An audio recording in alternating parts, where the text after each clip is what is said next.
Hello friends, welcome back to my channel. Is me Shahala and you watching Ishq vlogs. ഇന്ന് ഞാൻ വന്നിട്ടുള്ളത് ഒരു Arabic calligraphy എങ്ങനെ ഗ്ലാസ്സിൽ ചെയ്തെടുക്കുക എന്നുള്ളൊരു വീഡിയോ ആയിട്ടാണ്. ഇതിനായിട്ട് ഞാൻ യൂസ് ചെയ്യുന്നത് 2mm A3 സൈസ് ഗ്ലാസ് ആണ്. പിന്നെ നമുക്ക് ആവശ്യമായിട്ടുള്ളത് കാംലിൻ്റെ ഒരു ഗ്ലാസ് ഔട്ട്ലൈനറാണ്, ഗ്ലാസ് ലൈനർ എന്ന് പറയും. ഇത് ഗോൾഡൻ കളറാണ്. നിങ്ങൾക്ക് ഇഷ്ടപ്പെട്ട സിൽവർ കളറുണ്ട്, ബ്ലാക്ക് ഉണ്ട്, ഗോൾഡൻ ഉണ്ട്, ഏകദേശം എല്ലാ കളറും ഔട്ട്ലൈന് കിട്ടുന്നുണ്ട് ഇപ്പോൾ. അപ്പോൾ ഇതിൻ്റെ വില 30 രൂപയാണ്. നമുക്ക് സെപ്പറേറ്റ് ആയിട്ട് വാങ്ങാനായിട്ട് കിട്ടും. പിന്നെ നമുക്ക് ആവശ്യമായിട്ടുള്ളത് ഒരു റെഫറൻസിൻ്റെ പേപ്പറാണ്. നിങ്ങൾക്ക് കലിഗ്രാഫി എഴുതാൻ അറിയുന്ന ആളാണെങ്കിൽ കുഴപ്പമൊന്നുമില്ല, നിങ്ങൾക്ക് ഡയറക്റ്റ് പേപ്പറിലേക്ക് എഴുതിയെടുക്കുക. നിങ്ങളുടെ ഓൺ ഡിസൈൻ തന്നെ ചെയ്തെടുക്കണമെന്ന് താല്പര്യപ്പെടുന്നുണ്ടെങ്കിൽ നിങ്ങൾക്കൊരു വലിയ പേപ്പറിൽ എഴുതിയെടുത്തിട്ട് അത് ഗ്ലാസ്സിലേക്ക് പകർത്തിയാലും മതി. ഇത് ഞാനിവിടെ ഗൂഗിളിൽ നിന്ന് ഒരു ഫോട്ടോ ഡൗൺലോഡ് ചെയ്തിട്ട് അതിൻ്റെ ഫോട്ടോ കോപ്പി എടുത്തതാണ്. അപ്പോൾ നമ്മൾ ഫോട്ടോ കോപ്പി താഴെ വെച്ച ശേഷം അതിൻ്റെ മുകളിലും ഗ്ലാസ് വെച്ചിട്ടുണ്ട്. ഗ്ലാസ് നമ്മൾ ഡിഷ് വാഷ് യൂസ് ചെയ്തിട്ട് കഴുകിയെടുത്തതാണ്. കഴുകിയെടുത്തിട്ട് ഒരു ദിവസം മുഴുവൻ ഉണങ്ങാനായിട്ട് ഇട്ടിട്ടുണ്ട്. ഞാൻ ഈ ഗ്ലാസിൻ്റെ ഔട്ട്ലൈനർ മാത്രം യൂസ് ചെയ്തിട്ടാണ് മുഴുവനും ചെയ്തെടുക്കുന്നത്. നിങ്ങൾക്ക് അതിന് പകരമായിട്ട് നിങ്ങൾക്ക് താല്പര്യമുണ്ടെന്ന് വെച്ചാൽ ഞാൻ മറ്റേ വീഡിയോയിൽ കാണിച്ചിട്ടുണ്ട്. നമുക്ക് water based glass colour use ചെയ്തിട്ട് എങ്ങനെ അറബിക് കാലിഗ്രാഫി ചെയ്തെടുക്കുക എന്നുള്ള ആ വീഡിയോ ഒന്ന് കണ്ടു നോക്കിയിട്ട് ഇതുപോലെ സെയിം മെത്തഡ് ചെയ്താൽ മതി. അപ്പോൾ ഞാനിന്ന് ഈ ഒരു 30 രൂപയുടെ ഒരു ലൈനർ മാത്രം യൂസ് ചെയ്തിട്ട് എങ്ങനെ ഇത് മുഴുവനായിട്ട് നല്ല ഭംഗിയിൽ ചെയ്തെടുക്കാമെന്നാണ് കാണിക്കുന്നത്.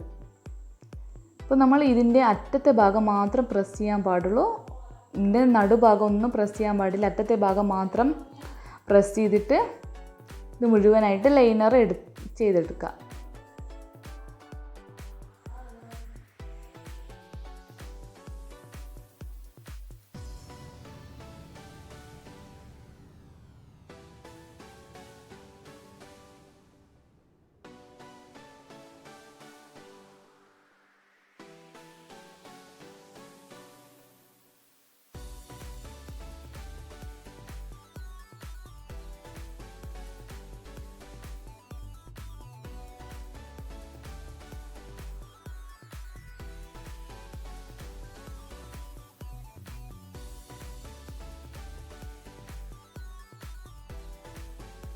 നിങ്ങൾ വീഡിയോ കാണുന്ന പോലെ സെയിം ഒന്ന് ചെയ്ത് നോക്കുക. പ്രസ് ചെയ്തിൽ നിർത്താതെ മുഴുവൻ ഭാഗവും നമ്മൾ മൈലാഞ്ചിയൊക്കെ ഇടുന്നില്ലേ, അതുപോലത്തെ സെയിം മെത്തേഡ് ചെയ്തെടുക്കാൻ പറ്റും. ഇത് വളരെ ഈസിയാണ്, ആർക്ക് വേണമെങ്കിലും ചെയ്തെടുക്കാൻ പറ്റുന്നതാണ്. നമ്മളിത് ഫിനിഷ് ചെയ്യുന്ന സമയത്ത് നമ്മൾ വിചാരിക്കും അയ്യോ ഇത് നമുക്കൊന്നും ചെയ്യാൻ പറ്റത്തില്ല എന്ന് ഫോട്ടോ ഒക്കെ കാണുമ്പോൾ. പക്ഷേങ്കിൽ ഇതിന് ഒരു നോളജും ആവശ്യമില്ല. ജസ്റ്റ് ഒന്ന് നമ്മൾ മൈലാഞ്ചിയൊക്കെ ഇടുന്നത് പോലെ, നമ്മൾ മൈലാഞ്ചി ഇടാൻ അറിയില്ലെങ്കിൽ നമ്മളുടെ ഓൺ ഡിസൈൻ നമ്മൾ എന്തൊക്കെയോ വരച്ച് വയ്ക്കില്ല, അതുപോലെ ജസ്റ്റ് ഒന്ന് വരച്ചാൽ മാത്രം മതി. അടിയിൽ നമ്മൾ ഫോട്ടോ കോപ്പി എടുക്കുന്നതുകൊണ്ട് അത് ഔട്ട്ലൈൻ ആക്കിയിട്ട് ചെയ്ത് മാത്രം മതി. അപ്പോൾ ഞാനിതുപോലെ മുഴുവനും ചെയ്തെടുക്കുന്നുണ്ട്. നമ്മളിത് മുഴുവനും ചെയ്തിട്ട് ഔട്ട്ലൈൻ മാത്രം ആദ്യം ചെയ്തെടുത്തിട്ട് ഒരു ദിവസം മുഴുവനും ഉണങ്ങാനായിട്ട് വെക്കണം. ഇല്ലെങ്കിൽ നമുക്ക് നല്ല ഫിനിഷിങ്ങിൽ കിട്ടത്തില്ല. നിങ്ങൾക്ക് മാക്സിമം ഒരു ദിവസമൊക്കെ വെക്കുന്നതായിരിക്കും നല്ലത്. നിങ്ങൾക്ക് പറ്റുന്നില്ല എങ്കിൽ ജസ്റ്റ് ഒരു 5 മണിക്കൂറെങ്കിലും വെക്കണം. ഈ ഗോൾഡൻ ഔട്ട്ലൈനർ ആകുമ്പോൾ കുറച്ചും കൂടെ ടൈം എടുക്കും. നിങ്ങൾക്ക് ബ്ലാക്കൊക്കെ ആണെങ്കിൽ ഫെവിക്രിലിൻ്റെ ആണെങ്കിൽ ഒരു ഇതിൻ്റെക്കാട്ടും കുറച്ചും കൂടെ വേഗം കിട്ടുന്നതായിരിക്കും, ഉണങ്ങി കിട്ടുന്നതായിരിക്കും. ഞാനിതിവിടെ ഇതിൻ്റെ നോർമൽ ഡ്രൈ ആണ് ചെയ്യുന്നത്. വേറെ ഒന്നും യൂസ് ചെയ്തിട്ടൊന്നും ഡ്രൈ ചെയ്തെടുക്കലില്ല. എനിക്കിഷ്ടം നാച്ചുറലായിട്ട് തന്നെ കിട്ടുന്ന ലൈറ്റിൽ മാത്രം ഉണക്കിയെടുക്കുന്നതാണ്. ചിലർ നമുക്ക് ഇതിൻ്റെ മുടിയൊക്കെ ഇതാക്കാൻ യൂസ് ചെയ്യാൻ പേരിനോട് മറന്നുപോയി, അത് യൂസ് ചെയ്തിട്ട് ഉണക്കിയെടുക്കുമെന്ന് പറയുന്നത് കേട്ടിട്ടുണ്ട്, പെട്ടെന്ന് ആവാൻ വേണ്ടിയിട്ട്. അപ്പോൾ ഇത് ഞാനിവിടെ മുഴുവനും ഈ കളർ യൂസ് ചെയ്തിട്ടാണ് ഫില്ല് ചെയ്യാൻ പോകുന്നത്. ഇത് നമ്മൾ ആദ്യം ചെയ്തതുപോലെ ഔട്ട്ലൈൻ ചെയ്യുന്ന ടൈമിൽ ചെയ്തതുപോലെ എല്ലാ സമയത്തും പ്രസ് ചെയ്ത് കൊണ്ടിരിക്കേണ്ട. നിങ്ങൾ കുറച്ചൊന്ന് പ്രസ് ചെയ്തിട്ട് അതെല്ലാ ഭാഗത്തേക്കൊന്ന് ചെയ്തെടുത്താൽ മതി. ഒത്തിരി ജസ്റ്റ് ഒന്ന് ശ്രദ്ധിക്കേണ്ട ആവശ്യമൊന്നുമില്ല. ജസ്റ്റ് ഒന്ന് അതിങ്ങനെ ഇട്ടിട്ട് പോയാൽ മതി.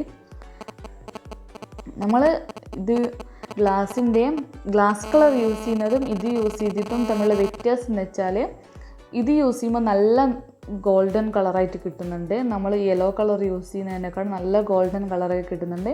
ഇതിൻ്റെ ഡിസ്അഡ്വാൻറ്റേജ് എന്ന് വെച്ചാൽ നല്ല പോലെ കൈ വേദനിക്കുന്നുണ്ട്. ഇതിൻ്റെ നമ്മളിങ്ങനെ ഒത്തിരി നേരം പ്രസ് ചെയ്യുകയാണെങ്കിൽ നല്ല പോലെ കൈ വേദനിക്കും. അതുകൊണ്ട് കുറച്ചായിട്ട് നിങ്ങൾ ചെയ്തെടുക്കാം. കൈയൊന്നും വേദന ആവാത്തവർക്ക് കുഴപ്പമില്ല. ഞാൻ ആദ്യമായിട്ടാണ് ഇത് യൂസ് ചെയ്തിട്ട് ചെയ്തെടുക്കുന്നത്. കാരണം ഞാൻ അധികവും യൂസ് സോൾവെൻറ്റ് ബേസ്ഡ് ഗ്ലാസ് കളറാണ്. അതെനിക്ക് ഇവിടെ എൻ്റെ സ്ഥലത്ത് കിട്ടിയില്ല, അതുകൊണ്ടാണ് ഞാൻ ഇത് യൂസ് ചെയ്തത്. പക്ഷേ എനിക്ക് നല്ല റിസൾട്ടാണ് കിട്ടിയിട്ടുള്ളത്. എനിക്ക് മറ്റതിൻ്റെക്കാട്ടും ഇഷ്ടപ്പെട്ട് നല്ലൊരു ഷൈനിങ് ഉള്ള ഗോൾഡൻ കളറാണ് കിട്ടിയിട്ടുള്ളത്. ഇനി നമുക്കിത് ഫ്രെയിം ചെയ്തെടുക്കണം. നിങ്ങൾ ഫ്രെയിം ചെയ്യുന്ന ഷോപ്പിലൊക്കെ കൊടുത്താൽ A3 സൈസിന് 200 രൂപയൊക്കെയാണ് ഇവിടെ എൻ്റെ സ്ഥലത്ത്. നിങ്ങളുടെ സ്ഥലത്ത് സെയിം എല്ലാ ഭാഗത്തും ഒരേ പ്രൈസാണെന്ന് ഞാൻ വിചാരിക്കുന്നത്.